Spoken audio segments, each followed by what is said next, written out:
We're now going to take a look at the binomial expansion when the exponent isn't a natural number. To think about what this is actually doing, first consider the geometric sequence that I have here. 1, and then the common ratio is x, so we're adding together the series that goes on to infinity. For which values of x would this series converge? If you remember to geometric series, this would converge if that common ratio, the absolute value of it, is less than 1. So 2/3, for example, -1/4, etc. And what would it converge to? Well, we have a formula for what these infinite geometric series converges to. For this particular case, u1 is 1 minus our common ratio, which is x. So this is what it would converge to. And we're going to use these ideas of when does this converge and how we can write this. Another way we could write this is 1 minus x to the -1. So what if I wanted to try to expand this with a negative exponent? Well, that is the same thing as saying, well, that's 1 minus x times 1 minus x. And, excuse me, to the -1 and to the -1. So 1 plus x squared plus etc. times itself, because we said that these are the same thing. Dot, dot, dot, dot, dot. I apologize. And if we use this idea of the distributive property, well, if I multiply the first thing out, I get 1 times 1, 1 times x, etc. Just multiplying that first term times each of those. Could do a couple more. And then I could multiply x times x, or excuse me, x times 1 first would be an x times x squared. Excuse me, I'm now here and then there. And it would keep going. We have an x cubed as well. And as I keep adding these things, I'm going to keep just going on. And if I add all these together, what I'm going to get is I'm going to have 1 plus 2 x's plus 3x squared, etc. Okay. And what we're going to get is we're going to get a formula that shows that this goes on and on forever, and that we can generalize this here to quite a messy formula. So this is the whole idea behind what we're going to do with the generalization of the binomial theorem. And then this is the formula that they give you. You'll see there are a couple differences in this particular case. We do have positives and negatives switching. We have this changing to not just to the -2. We'd get a similar thing if we did to the -3. We'd have to keep going, of course. But they are giving you this idea of how do we form these coefficients if I were to continue to expand this.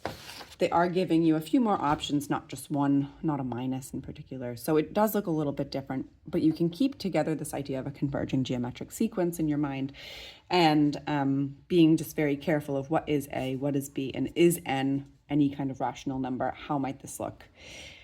The one thing about this formula is they don't really give you any more terms to see how this pattern might develop. Perhaps you do see it here. This is like n over 1 factorial. We could continue this. The next term would be n minus 1, n minus 2, all over 3 factorial, b over a to the 3rd. I do wish they'd given you a little bit more to see how this pattern is forming, but it's not all that hard if you can remember one more to then identify how that pattern will continue. So I have this written at the top of all of these quite small. You have it in your formula booklet. Do always use it. And the most important thing will just be identify what is A, what is B, what is N. And of course, because of the idea of converging geometric series, this only works if we have a certain value of X in this particular case. These are infinite, so we won't be able to continue, like wrap them kind of up as we did with the first part of the binomial theorem that we looked at, where we just had a natural number and we could count the number of terms. They go on and on forever. So find the first 4 terms in this expansion. You'll see that we want to write it in this format where we have, so right now we have the square root of 4 plus 3x. This is just kind of defining what we're allowed to use in our domain. We're going to assume that it's right.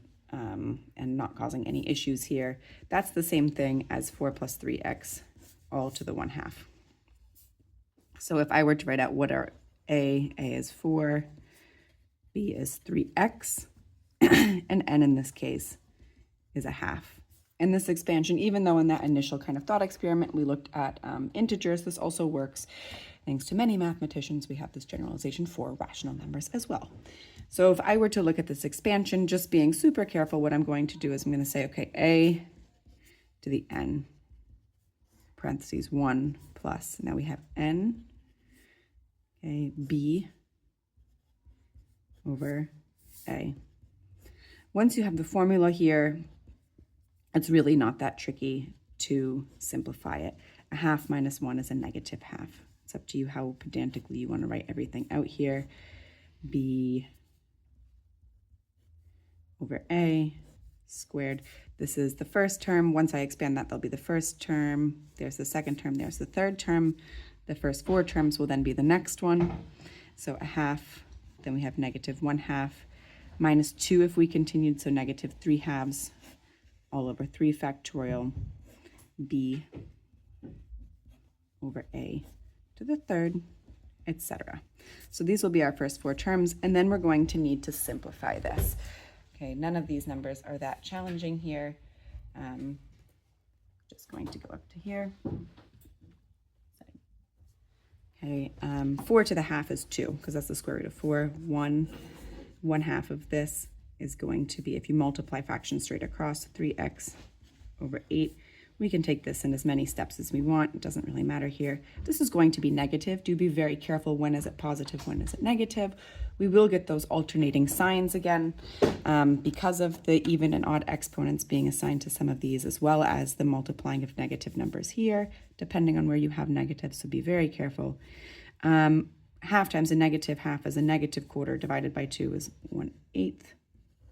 Okay, 2 factorial is 2, 9x over 16, and we can just keep going here. That's going to be positive 3/8. 3 factorial is 6. You'll see I'm not being entirely consistent of how much I simplify each time.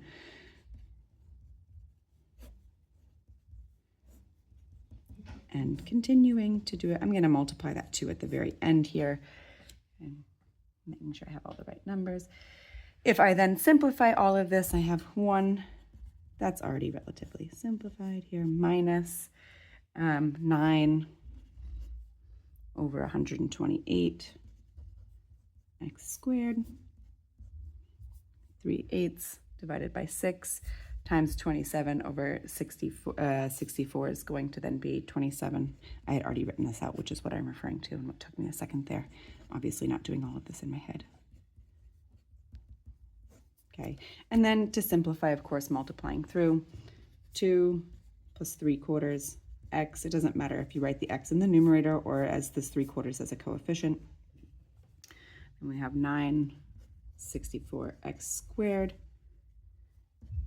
plus 27 over 512x cubed. So those would be the first 4 terms in this expansion. Okay, of course, we can't combine those. Okay, here's another example that we want to expand. We do first want to get it in this format. So we're going to consider the 2 after, where we have 1 minus 3x to the negative 1. And looking just at this piece here, we have that a is 1, b is negative 3x, and n is negative 1. Ooh, that doesn't look like a negative. Let me make that more clear. Okay, so considering that 2 after, we have a to the n first. So I'm going to be relatively pedantic, even though it will simplify very, very simply. 1 plus n negative 1 times negative 3x over 1. The next one, n negative 1, and then we take 1 away over 2 factorial. And here I'm just filling in all of this. The next one, negative 1, negative 2, negative 3, or 3 factorial. And we're already at the x cubed term when we simplify this. So we don't need to do any more. I'm going to close that out here and the square brackets. And then it will just be a matter of simplifying.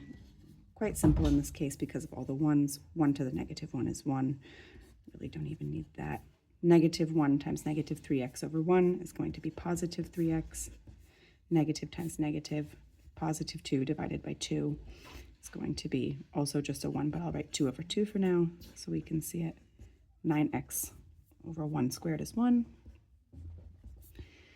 And then when we have this, we have a negative 6, and this is also going to be 6. Negative 3x cubed is going to be negative 27x cubed. And we can close that out as well. Doesn't really matter, all the parentheses here, because we actually can get rid of the square ones. So as we simplify this, I'll consider the 2 last. 1. This is then going to be just 9x. These also cancel, but the negatives will cancel. Plus 27x cubed, or square brackets I'm doing, and then multiplied times 2.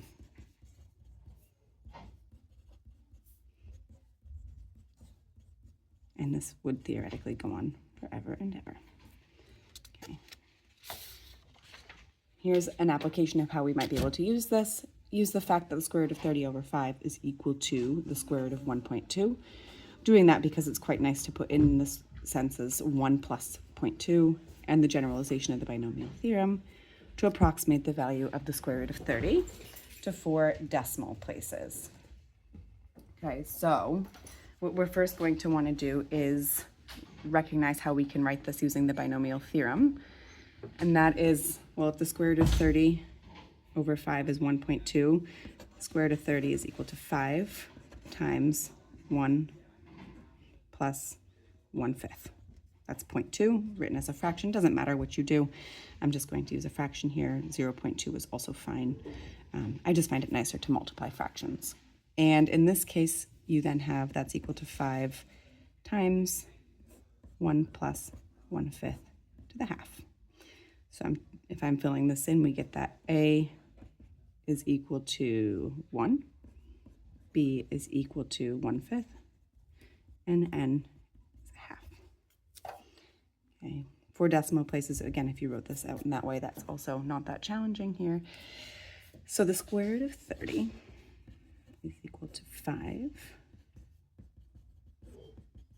And using, just like in the last one, expanding this, we're going to then say, okay, a to the n, 1, doesn't even matter what we have there, 1 plus a half.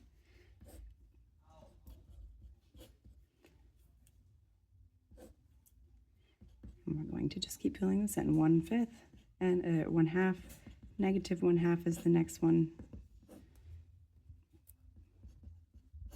Just a little bit easier to work with fractions in this case, but it doesn't matter at all. I'll go up to cubed, that's often where it goes, and then see about the decimal places, how I might need to round. 1/2, just like the other one. And we know that this will simplify quite nicely with all the ones in the denominator. Close out that and that. Whoop. This is going to cancel. We get 1. That's going to be 1/10. Okay, and if you multiply these, this is going to be 1/25. I'll take it a little bit more slowly, though we have minus. This is going to be 1/4, 1/8, and then this is going to then be times 1/25. So this is minus 1/200. I know I'm moving a little bit quickly here. This is going to be 1/2 times 1/2, negative 1/2, negative 1/4 times negative 3/2. Okay, that's going to be positive 3/8 over here. Over the 6 is going to be 1/16 times 1/25 is going to end up giving us 1/2000. And it goes on and on, etc. I guess I've already done that. And as you simplify this, maybe you convert it to decimals. You could have used decimals the whole time. 1, 0.1005. Hello. I will be a little late for our meeting, so okay because I have. I'm recording right now. Multiplying by 1.0955 is going to give us 5.4775. And that would be to 4 decimal places. So you can use this theorem to see how how this kind of works out. I hope you can see that. I kind of missed that along the way.